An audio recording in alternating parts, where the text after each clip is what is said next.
So guys finally আমরা চলে এসেছি একটা নতুন ব্লগের সাথে। তো আজকে আমাদের ডে 1 আর আমরা এখন যাচ্ছি মোহনা বিচ, যেটা মোটামুটি আমাদের হোটেল থেকে নিয়ার অ্যাবাউট 2 কিলোমিটার ডিস্টেন্স। তো প্রথমে আমরা টোটোকে জিজ্ঞেস করলাম, তো টোটো বলল যাওয়া আসা রিজার্ভ করে যেতে হবে, 210 টাকা নেবে আর মোটে 30 মিনিট থাকতে দেবে। তো তারপর ভাবলাম যখন নিজেরাই বাইক নিয়ে এসেছি তাহলে বেকার টোটো ভাড়া আর খরচা করবো কেন, বাইক নিয়ে যাই, 8 ঘন্টার জায়গায় 1 ঘন্টা থাকবো। তাই আমরা বাইক নিয়েই বেরিয়ে পড়লাম।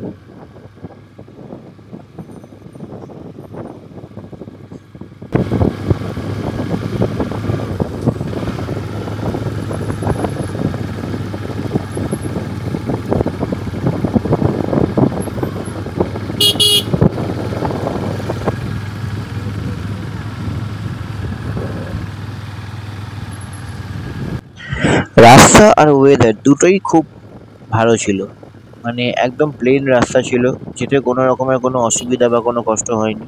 আর ওয়েদারটাও দারুণ ওয়েদার ছিল, না গরম না ঠান্ডা, ঠিকঠাক একদম পারফেক্ট ওয়েদার।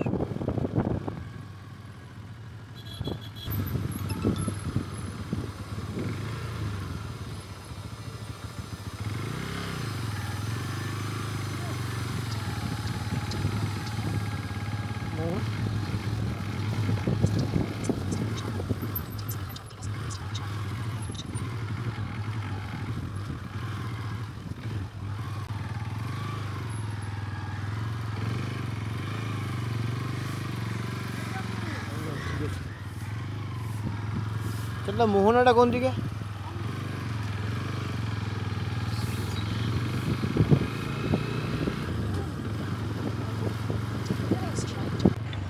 শেষের দিকে রাস্তাটা একটুখানি কনফিউজিং হয়ে গেছিলো নেভিগেশনের জন্য, বাট তাও আমরা ম্যানেজ করে শেষ অবধি মোহনার সামনে পৌঁছে গেলাম। এই মোহনাতে বাইকটা পার্ক করলাম, পার্ক করে এখন ভেতরে যাব। এই দেখতেই পাচ্ছেন আমরা ভেতরে চলে এসেছি অলরেডি। তো এই দিকটা, এই মোহনাটা হচ্ছে অ্যাকচুয়ালি চম্পা রিভার আর বে অফ বেঙ্গলের মানে মিলন জায়গা। তো এই জায়গাটাতে এই দিকের ঢেউটা একটু কম আছে, আর যে রাইট হ্যান্ড সাইডের ঢেউটা অনেকটাই বেশি। আপনাদেরকে আমি দেখাবো পুরো ডিটেলসটাই। সামনে মাছের মার্কেট আছে। তো এখন সেরকম মাছ ছিল না বলে আমি আর ওখানে ভিডিওটা করিনি। তো চলুন আমরা আস্তে আস্তে ভিডিওর দিকে এগোই। মোহনাতে সকালের দিকে আসলেই মেনলি মাছ টাছগুলো দেখা যায়, কারণ ওই সময় তো সব মাছ ফাছগুলো ধরে নিয়ে আসে। তাই মোহনাতে মেনলি টুরিস্টরা সকালের দিকেই যায়, কিন্তু আমাদের সকালের দিকে মানে হয়নি বলে আমরা বিকালের দিকেই গেছিলাম।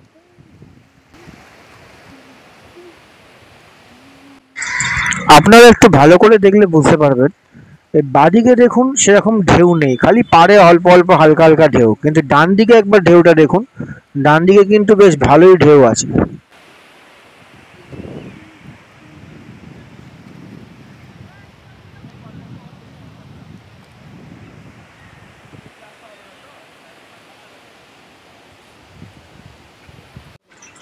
এইখানে ভিডিওটাতে আপনি একটুখানি দুদিকে একটুখানি লক্ষ্য করুন, যে রাস্তা, যে হাঁটার রাস্তাটা রয়েছে ওটার ডান দিক আর বাঁ দিকের ঢেউটা লক্ষ্য করুন, আপনি বুঝতে পেরে যাবেন ডিফারেন্সটা কতখানি।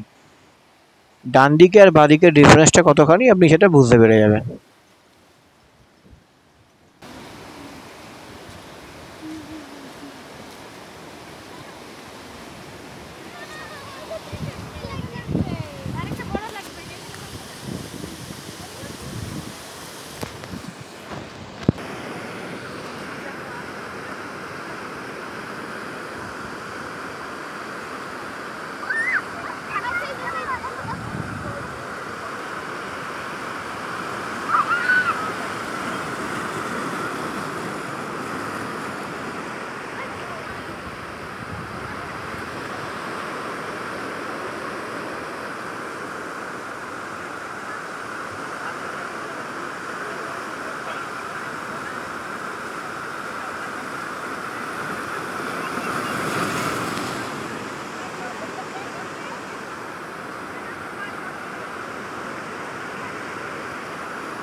এই জায়গাটা একটুখানি আপনাদেরকে ক্রস করতে হবে। এখানে অনেকগুলো পাথর টাইপের রয়েছে, বড় বড় বোল্ডার অ্যান্ড পাথর টাইপের রয়েছে। তো এই জায়গাটা আপনাকে পায়ে হেঁটে ক্রস করতে হবে।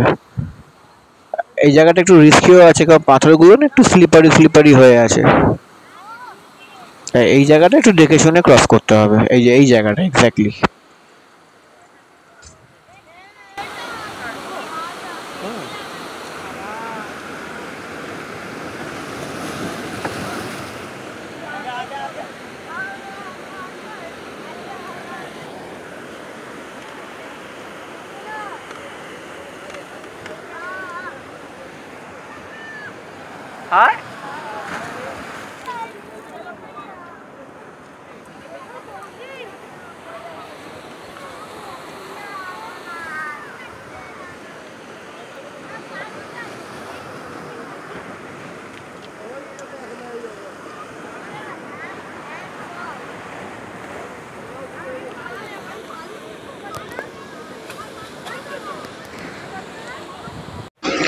তো ফাইনালি ওই জায়গাটা ক্রস করে নিয়েছি। আমার মেয়ে আমার কোলে ছিল বলে একটু অসুবিধা হলো, আর আমার ওয়াইফ তো আসলোই না।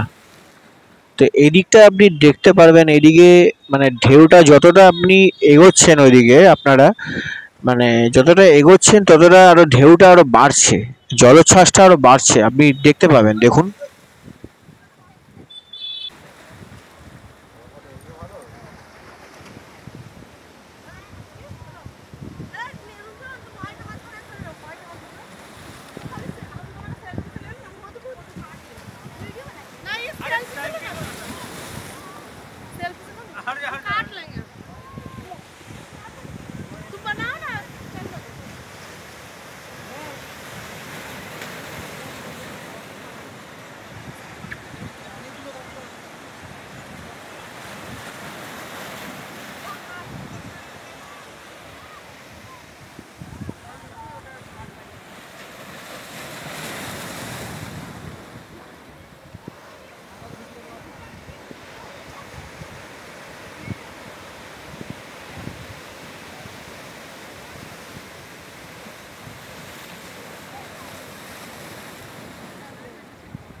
ঢেউটা অনেকটাই বড় বড় আসছিল, আর যেহেতু কোলে মেয়ে ছিল তাই আর রিস্ক নিয়ে বেশি এগোলাম না।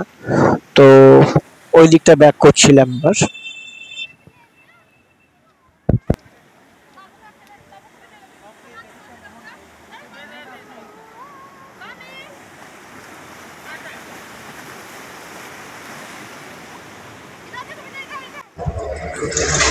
প্রকৃতির কি আজব সৃষ্টি!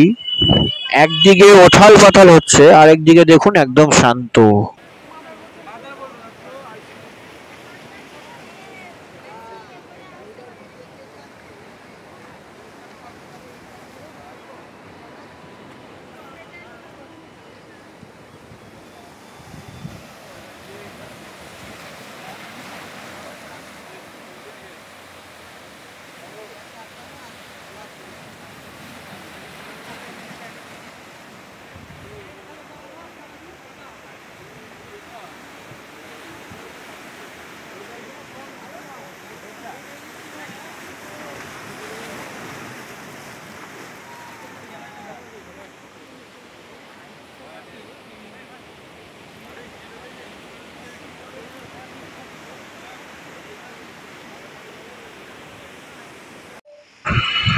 তো ফাইনালি আমরা একটু বিচে নামলাম। তো আমার মেয়ে আর আমার ওয়াইফ বলছিল যে একটু পা ভেজাবে, তাই একটু এই বিচটাতে নামলাম। জাস্ট আপনারা জাস্ট একবার দেখুন এখানকার ভিউটা, দারুণ ভিউ। মানে আমি বুঝতে পারছি না আপনি ক্যামেরায় কতটা বুঝতে পারছেন, বাট এই ভিউগুলো সামনাসামনি না দেখলে না ঠিক উপভোগ করা যায় না। দারুণ ভিউ, আপনি জাস্ট ভিউটা একবার দেখেই বুঝতে পারছেন।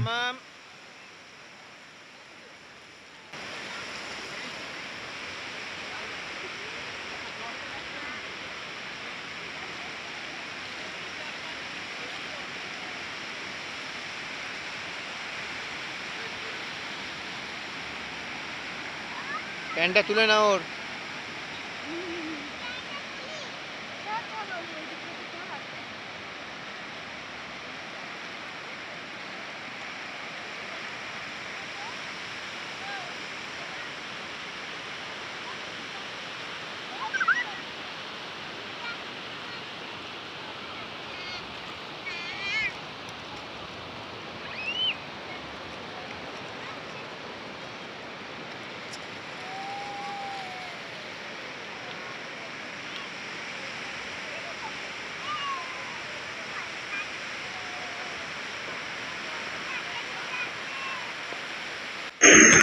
সো আজকের ব্লগটা আমি এখানেই এন্ড করছি। যদি কিছু মিসিং হয়ে থাকে তাহলে অবশ্যই কমেন্ট করে জানাবেন। আর যদি ব্লগটা ভালো লেগে থাকে তাহলে অবশ্যই লাইক, শেয়ার অ্যান্ড সাবস্ক্রাইব করতে ভুলবেন না। সো টেক কেয়ার গাইস, আবার দেখা হবে একটা নতুন ব্লগে।